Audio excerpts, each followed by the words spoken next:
Est-ce que vous pensez que l'éducation nationale va dans le mur? On va en parler avec nos invités. Philippe David, tiens. Bon, de toute façon, c'est pas avec des réformettes qu'on va changer quoi que ce soit. On a besoin de tout revoir du sol au plafond. Quand on voit qu'aujourd'hui, les gamins savent pas lire pour nombre d'entre eux en arrivant en 6e, ça peut pas fonctionner, ça peut plus continuer comme ça. Ça, c'est quand même une réalité. Alors, on fait des réformettes. Là, j'adore, dans les nouvelles réformes annoncées, il y aura l'apprentissage des langues au primaire. Moi, j'avais une prof d'anglais, qui était une prof d'anglais vraiment à la dure, Oui, je peux vous dire. Elle vous disait, vous aviez une version 3 fautes d'orthographe en français, vous aviez pas la moyenne, vous étiez à 9. Et elle vous répondait, quand vous ralliez, mais comment voulez-vous apprendre l'anglais, sachant que vous ne parlez pas le français? Oui, c'est ça. Et donc, moi, je crois qu'il faut vraiment revenir aux fondamentaux, d'accord? J'ai même entendu certains qui nous disent c'est vachement important le latin. Oui, ben, enfin, commençons à apprendre à parler. Oui, mais commençons à apprendre à parler français, mon cher Philippe, tu le sais. Mais lire, écrire, compter, c'est la base même de. Voilà.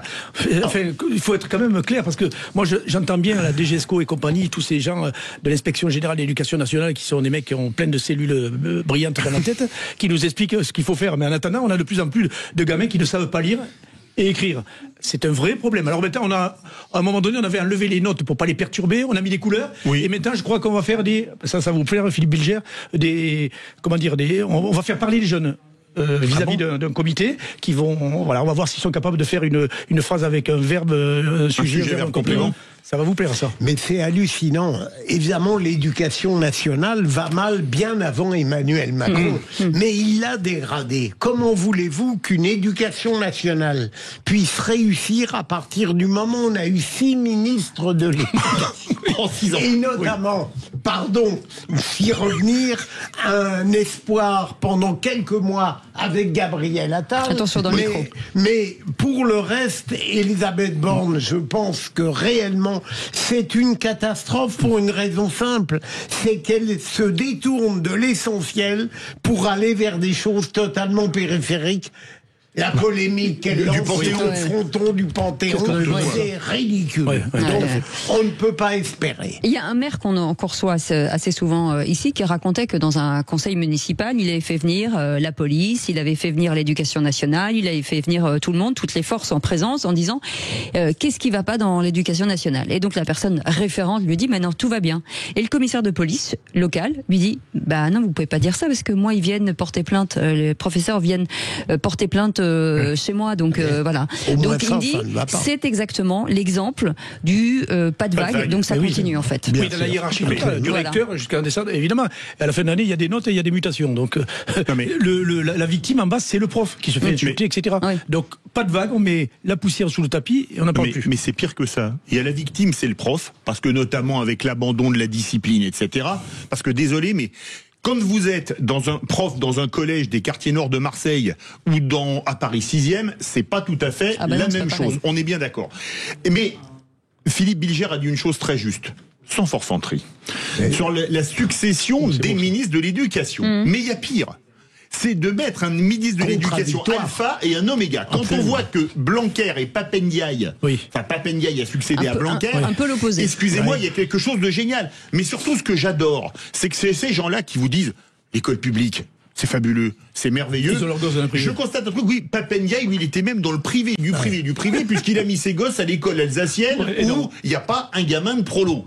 Donc je trouve ça quand même extraordinaire que ces gens qui vantent le service public en étant ministre de l'Éducation nationale ne mettent même pas leurs gosses dans le privé, on va dire standard, mais les mettent à l'école alsacienne. Ça ne manque pas de scène quand même. Est-ce qu'il ne faudrait pas tout recommencer, repartir d'une page blanche, là, plutôt que d'assurer des nouvelles mesurettes sur l'éducation sexuelle, par exemple, sur des choses, alors qu'on n'a même pas les fondamentaux, finalement. Mais vous avez raison, Cécile. On sent que les ministres fuient l'essentiel pour se consacrer à des choses qui, je veux être gentil, ont un faible intérêt.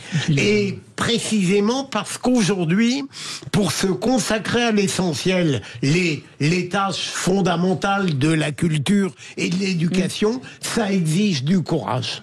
Et c'est tout. Et malheureusement, on n'a pas Je pense que les professeurs ou les maîtresses d'école sont courageuses, sauf qu'elles sont pas soutenues, même dans leur éducation et même dans la façon. Il y a des assistantes sociales qui viennent aider les profs, c'est important, des ATSEM, etc. Oui. Mais bon, c'est pas encore suffisant. Non, moi, ce que je crois qu'il faut revenir, c'est au basique, c'est-à-dire ce qu'on disait tout à l'heure. Et là, ils y reviennent un peu sur les primaires. Tout à l'heure, quand il y avait la dame qui parlait sur le programme maternel, lire, écrire, compter. Ensuite, pour ceux qui ne sont pas faits pour faire de grandes études, mais moi, ça fait 30 ans que je le dis, je me rappelle Serge Dassault, d'ailleurs, qui m'avait dit un truc intéressant sur l'apprentissage. Quand vous n'êtes pas doué pour faire des super études, Philippe Bilger est devenu procureur général. Bon, il a fait des études, etc. Moi, j'étais pas doué pour les études. On m'a mis sur une voie technique qui était un BEP de comptable. Et ça fait dégradé. Ça y est. Il n'est pas dans la franc-prix, lui. Vous tendez le bâton. Non, mais c'est vrai. Vous voyez, à un moment donné, les parents ne veulent pas. Mais oui, parce qu'on croit qu'on a tous des champions des HPI, là, comme on dit. Sur boîte à bouffer d'avoine, mais ils sont HPI. Voilà.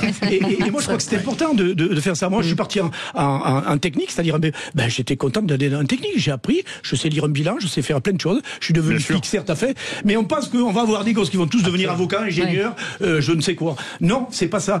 Le problème, c'est que l'éducation nationale, ce sont des gens perchés là-bas en haut, à la DGESCO, etc. Tous ces gens brillantissimes qui sont persuadés qu'ils vont faire une société avec des gosses super brillants, avec un bac à 14 de moyenne ou 15. Et voilà. Surtout, Philippe David, c'est que chaque rentrée, il y a une nouveauté. C'est-à-dire qu'on n'a pas eu le temps d'appliquer celle d'avant. Vous savez ce que disait Coluche? Il y a eu la réforme à billes, il y aura la réforme à poil. René Avis, c'était un ministre de l'Éducation nationale au début du septennat. Si, Coluche avait dit ça. Coluche avait dit ça dans un de ses sketchs. Et c'est vrai qu'on fait les réformes pour les réformes. Mais je crois que le pire de tout, c'est l'idéologie. Oui. Parce que l'idéologie, moi je fais partie de la génération, moi je suis né en 66, où on s'est pris toutes les réformes. On s'est pris la réforme de la 6e, la réforme de la seconde, etc. Mais le but, c'était que tout le monde ait un diplôme. Oui. Mais si tout le monde a le même diplôme, le diplôme n'a plus aucune valeur. En économie, ça s'appelle l'inflation.